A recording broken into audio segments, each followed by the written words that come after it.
Happy Sunday. Welcome to this week's episode of Southern Gospel Sissy. I'm Justin Ryan. I hope everyone has had a fulfilling week.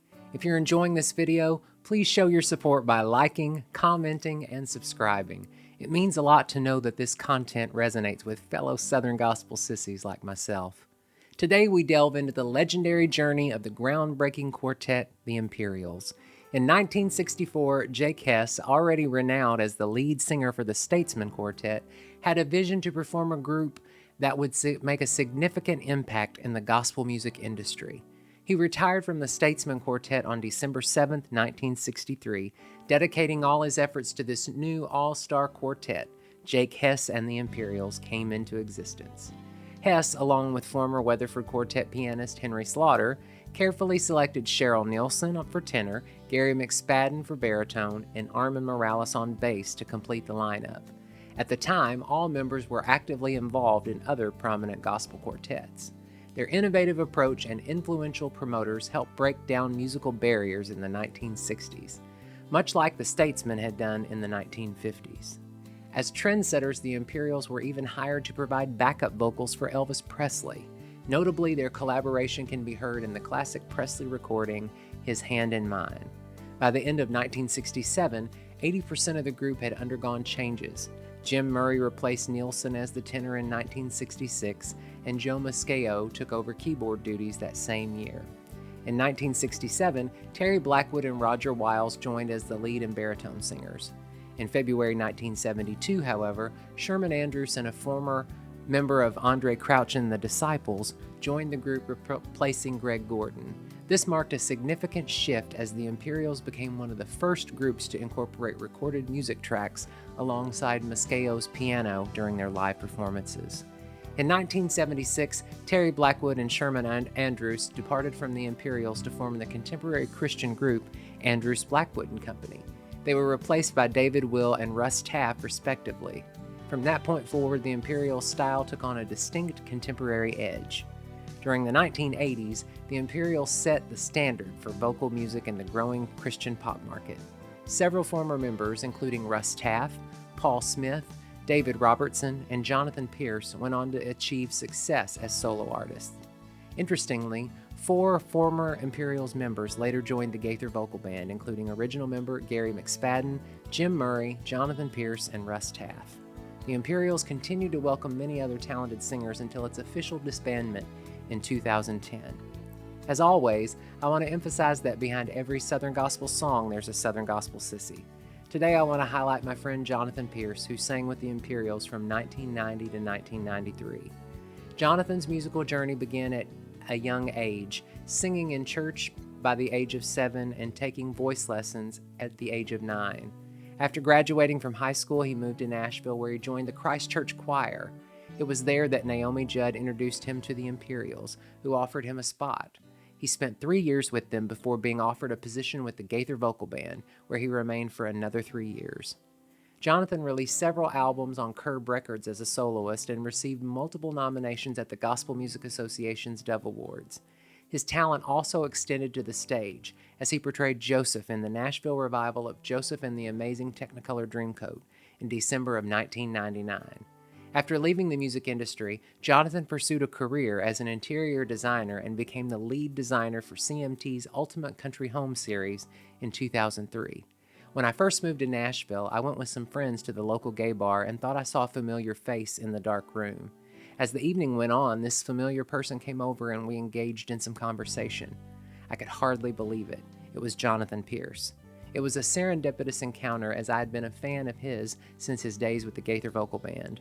We became friends, and during our late-night conversations, I encouraged him to return to singing and reminded him that his unique voice was truly missed. It saddened me to hear that he had felt let down and defeated, fearing disappointment from his friends in the gospel music world. I tried to remind him that God had created him in a special way and that he should be proud of the child of God he was. Our conversations were deep, and I believe God was working on his heart. Sadly, Jonathan passed away in 2020 after contracting COVID-19 while in the hospital for heart surgery. I miss my friend dearly, but I find solace in knowing that he is now singing alongside Dottie, Vestal, and all the other beloved individuals he admired. This show holds great significance for me because even in 2023, there are still Southern Gospel sissies like myself who feel that God is against us. This belief often gets reinforced by judgmental churchgoers, or the fan club, as I like to call it. Today's song, He Didn't Lift Us Up to Let Us Down by Phil Johnson, speaks to this theme. It reminds us that no matter what those earthly voices that crowd our minds are saying, God will never bring us this far to leave us. It holds bittersweet memories of my childhood, as it was a song my father used to sing. While the words are encouraging, it also reminds me of the pain of the unresolved relationship I have with my father. The song serves as a reminder that every spoken word we pray, God will hear, because we are everything to God. I hope it brings you peace and serves as a reminder that you are fearfully and wonderfully made with a divine plan for your life if you will just take a moment to listen. I hope you will find solace, peace, and comfort this week, and that the message of this song will strengthen your faith.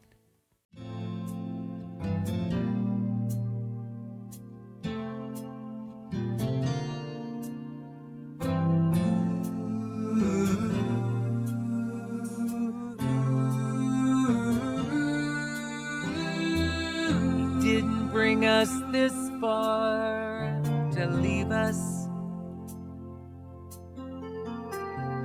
Didn't teach us to swim to let us drown.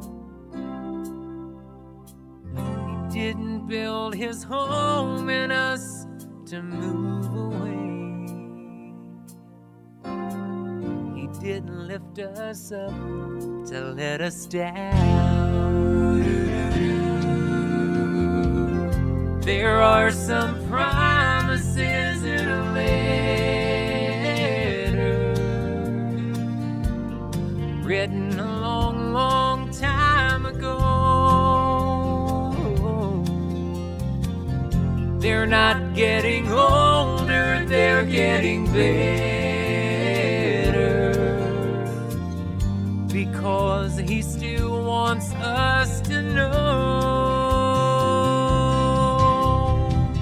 He didn't bring us this far to leave us.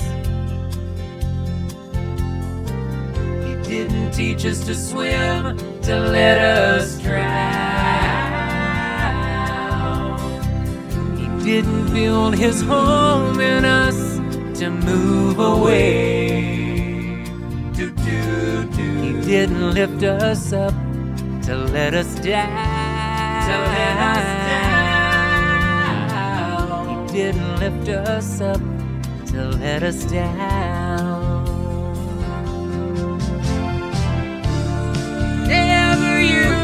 Word defeat. Claim his promises, every one of them. Every spoken word he'll hear, because we're everything to him.